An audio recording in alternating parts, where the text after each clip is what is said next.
We continue with our readings, our celebration of these readings from the Old Testament that are taken from different places.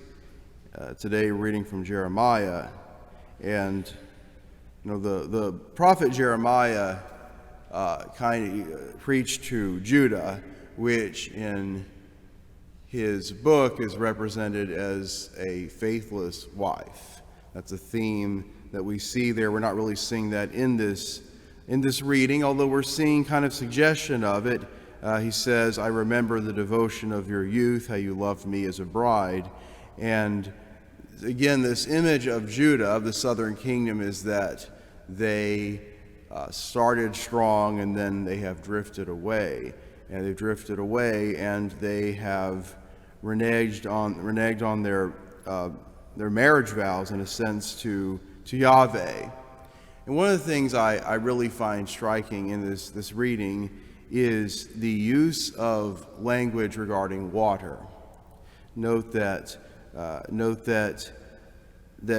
Jeremiah says that the people have turned away from God, who is the source of living waters. They have dug themselves cisterns that hold no water. And living in the 21st century and living here, I mean, the Gulf is right there. The Gulf of Mexico is right there, of course, and we have all the water processing and such that makes water, gives us water, and then most of us enjoy as much water as we want or we're willing to pay for from a tap. And fun fact, water from your tap in the United States, that is totally safe to drink. That is totally safe to drink.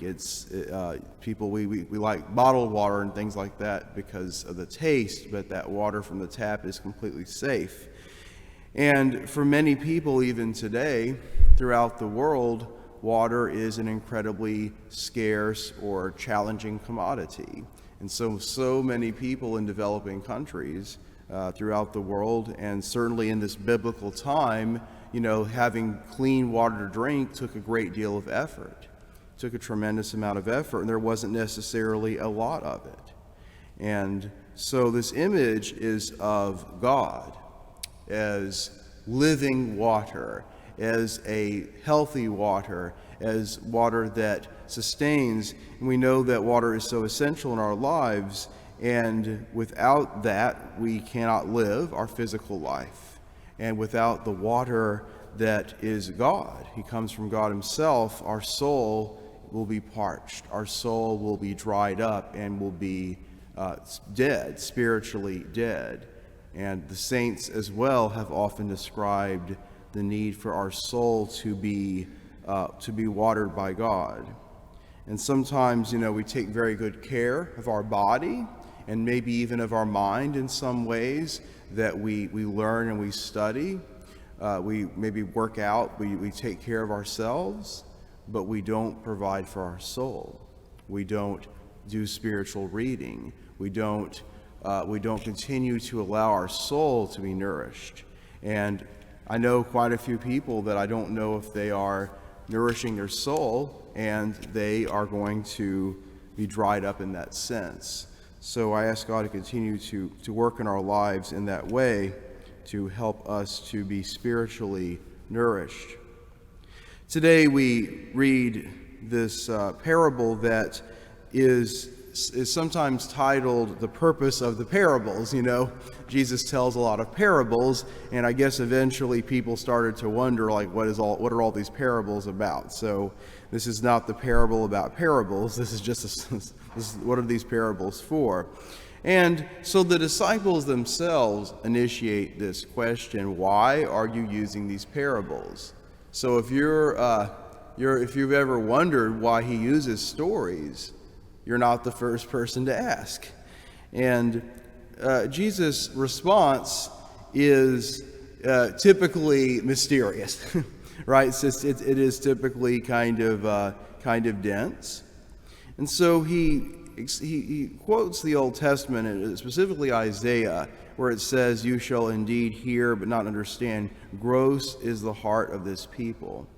And what I think we can find in that is that Jesus wanted to draw people around him into the mystery slowly. He knew that telling a story that contained truth was a better way to witness to the gospel than by just kind of saying, okay, believe in one God, believe in three persons, believe in this, believe in that, do this, do that. Because people tend to react harshly to an invitation to surrender faith, right?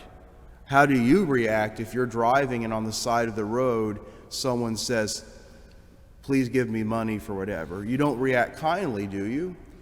How would you react if you were in a big city and someone stopped and said, hey, follow my religion? Look, here's some reasons for it, just follow it. Sign up. And we don't tend to react positively.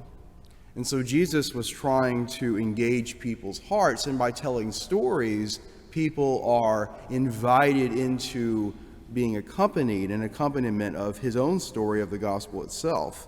And another thing, too, is that the church that Christ has given us is hierarchical. It has authority. It has structure. There are so many denominations out there. There's hundreds of thousands of Christian denominations that don't have the structure and the authority the apostolic church, the Church of Jesus Christ, has. But in our church, you can literally get on the internet and find out what we believe. It takes you just a few seconds. You can type in, what does the church teach about X, and find that out. And guess what? The answer is the same for you. It's the same for somebody in South Africa. Doesn't matter, because we have a universal church under the authority of the successor to the apostles. And so that's challenging. It's challenging to belong to a church that is so structured.